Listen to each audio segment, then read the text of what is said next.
Hello guys! Hello! This is for Pisces. Pisces, alamin natin kung anong message, vibration, gabay energy para sa inyong lahat. So, this is general reading. Pwede kang makaresonate. Please connect your intuition sa mga barahan na lumalabas dito, Pisces. Okay, so, maraming salamat doon sa mga Pisces na nanonood dito sa aking channel. Doon sa mga bagong subscribers, welcome sa inyong lahat. Doon sa mga dati kong subscribers, thank you guys sa inyong lahat sa patuloy na pagsuporta dito sa aking channel. Okay, so tingnan natin Pisces, ano ba ang weekly guidance para sa inyong lahat. So please yun, kunin lang natin kung anong message, kung anong energy na para sa atin, and iwanan natin kung ano ang message na alam natin na hindi makakabuti sa atin, or message na hindi natin gusto. Okay? Okay. First two cards tayo, Pisces. There's a mice and a heart. Okay, so this is for this week. So, ang first card mo dito, number 23-5. Sinasabi ng baraha, maybe may ibang Pisces dyan na you are worried. Diba? You are worried because of financial loss or financial burdens or financial problems. So, please comment down below if you are resonated dito sa barahang to. Or make sure, Pisces, na sa linggong ito mag-iingat ka. Because this mice or mouse na to ay parang sinasabi na you have something in you na, like for example, you have money, you have financial success, you have job, good job, career, or kung ano pa man. But there's someone also na gustong nakawin ito. So, like for example, sa loob ng trabaho, Pisces, sa loob ng trabaho, maybe may katrabaho ka na gusto niyang kunin or gusto niyang nakawin yung posisyon mo sa trabaho. Okay? So, mag-iingat ka. You need to be very careful dito sa linggong ito kasi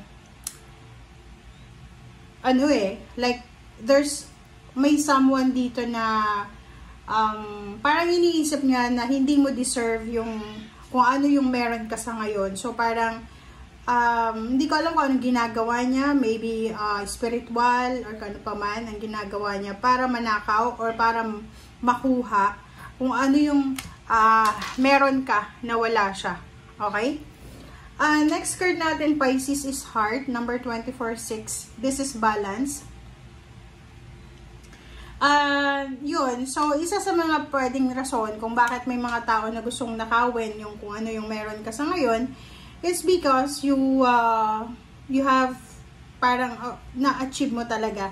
Parang, lang tawag dito, may nag-gain ka talaga sa buhay mo. May na-fulfill ka talaga sa buhay mo. So, dito sinasabi na emotionally, maybe you are lucky to have your husband or wife or boyfriend, girlfriend, or parents, or family, parang ganon, or kids, parang ganon. So, sinasabi ng barahan na to na yung pagiging ikaw, pagiging Pisces mo, possible na yan yung rason kung bakit maraming naiinggit sa'yo.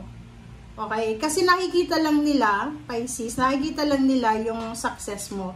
Nakikita lang nila kung ano yung meron ka sa ngayon. Or nakikita lang nila kung ano yung gusto nilang makita. But hindi nila parang ni-research or pinag-aralan kung saan galing yung success mo. Or ano ba yung sinimulan mo. Nagsimula ka ba na naandyan ka na sa manager? Nagsimula ka ba na engineer ka agad, doctor, parang gano'n, hindi.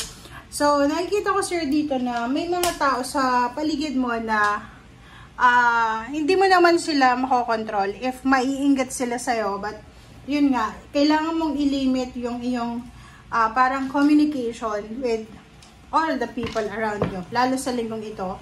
Kasi sabi ko nga sa'yo, napapaligyan ka ng mga taong naiingat sa'yo. Or kahit hindi sila nakapaligid sa'yo, like they're stalking you. Like, halimbawa, yung pagitan nyo is bansa.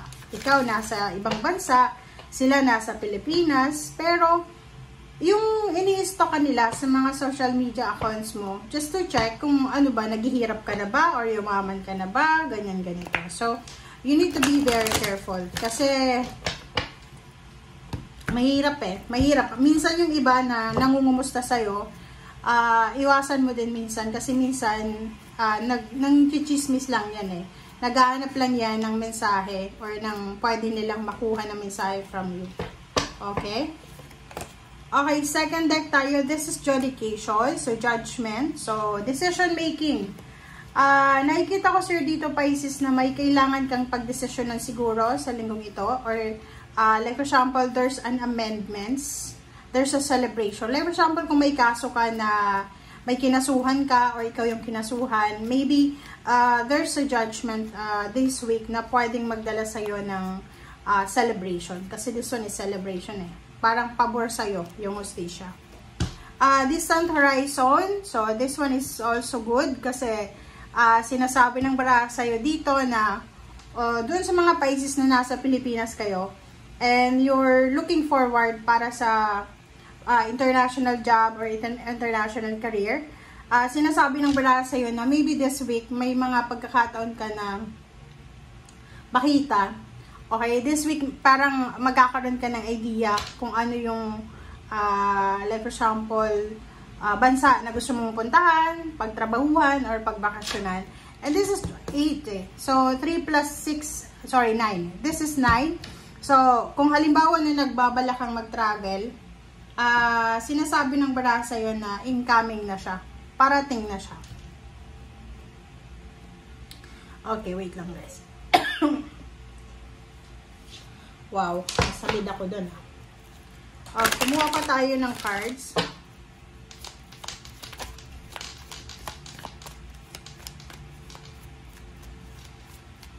Alright, so expectation. May isang babae dito. So, there's someone na nag-i-expect sa'yo. So, maybe there's someone na nag-i-expect ng tawag mo.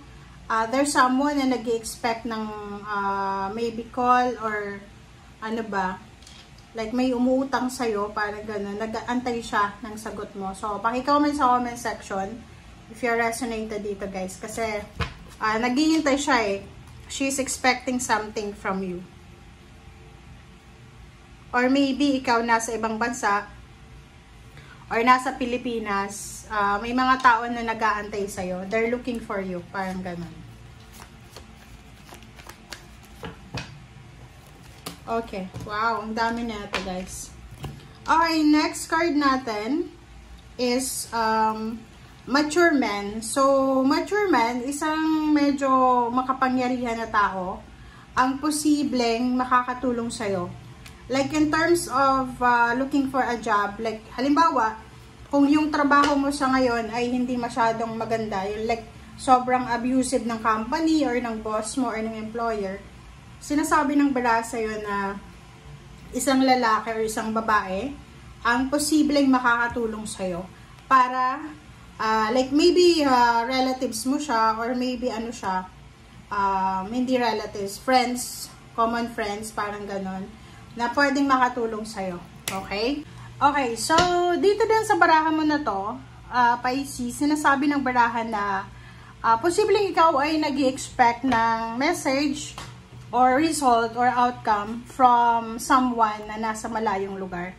Maybe nasa ibang bansa, pero pwedeng nasa Pilipinas, pero for example, ikaw nasa Luzon, siya nasa Visayas or Mindanao. So, malayo yung distansya nyo. Okay. Tingnan natin. Pasensya na guys, kasi sobrang init. Kailangan mag-aircon. Sobrang init talaga. Kung marinig nyo yung parang umuugong, pasensya na. Sobrang init talaga.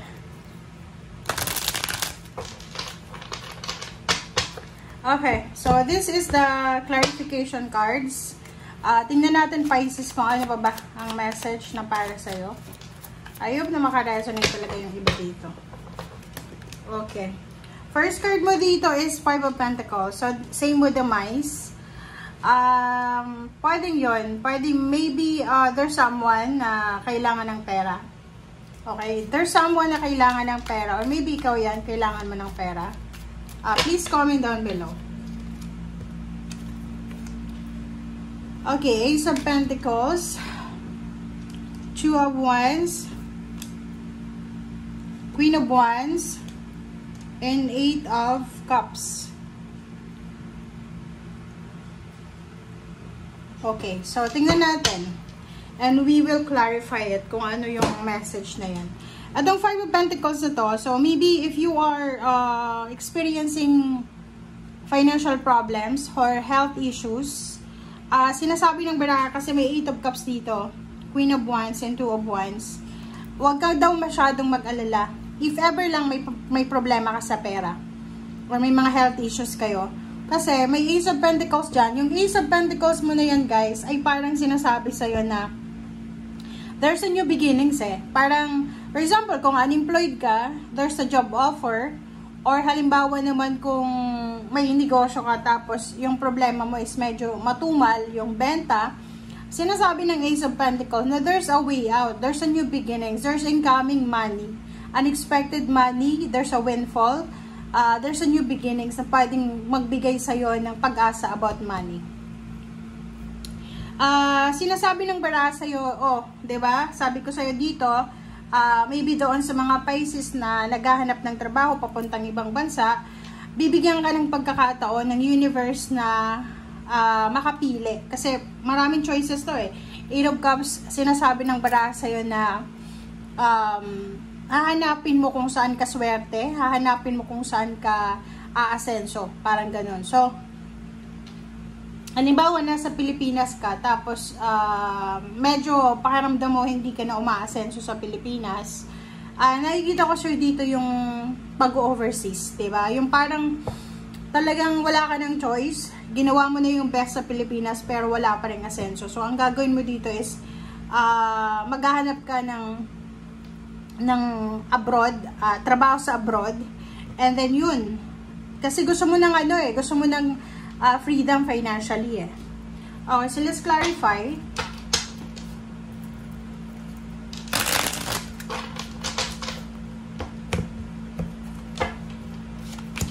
Okay, Two of Cups, Knight of Wands. Okay. Ang lumabas sa inyo dito sa clarification, sinasabi ng baraha sa'yo na iba naman to. Merong mga Pisces na posibleng sila ay magkakaroon ng comeback. Like yung iba na mag-asawa, pwedeng naghiwalay na sila, pero pwedeng magkabalikan sila. Mag-boyfriend, girlfriend, mag-ex na sila. Like yung mga mga high school sweetheart, parang ganun. Mga puppy love, parang ganun. Sinasabi ng baraha na isang exciting offer, love offer, ang posibleng matatanggap mo. Maybe this is wedding proposal, business proposal, or kung ano man siya. Basta sobrang fiery. So, sa linggong ito, maraming unexpected na parang meetups, or chats, call, or message na matatanggap ka na may iniisip po, bakit kaya kinonta ka ng ex mo? Parang ganun. Okay.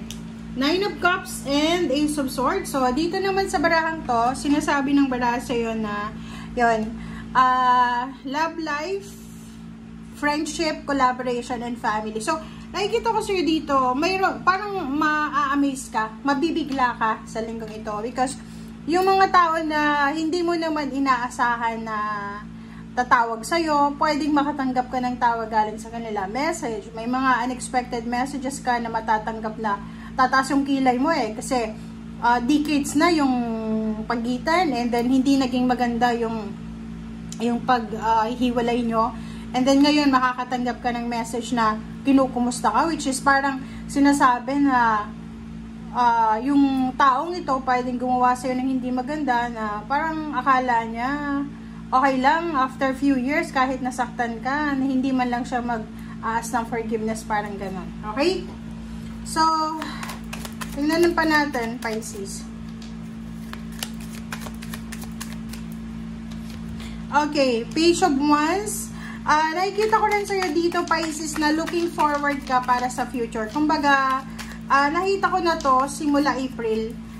Simula April, parang ano ka na, nakafocus ka na para sa future mo.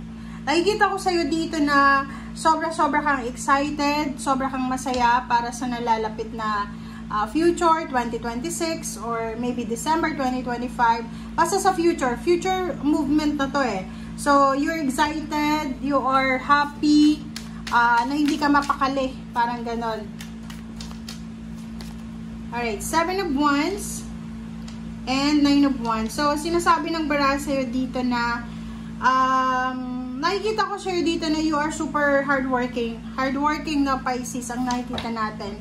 Sinasabi ng bara sa'yo na okay lang maging hardworking but make sure na balanse pa rin na inaalagaan mo yung sarili mo while doing your job or your career or business. And at the same time, may time ka pa rin para sa pamilya mo or sa sarili mo. Okay? So, yan guys ang sinasabi ng baraha. Thank you for watching and see you again. Bye!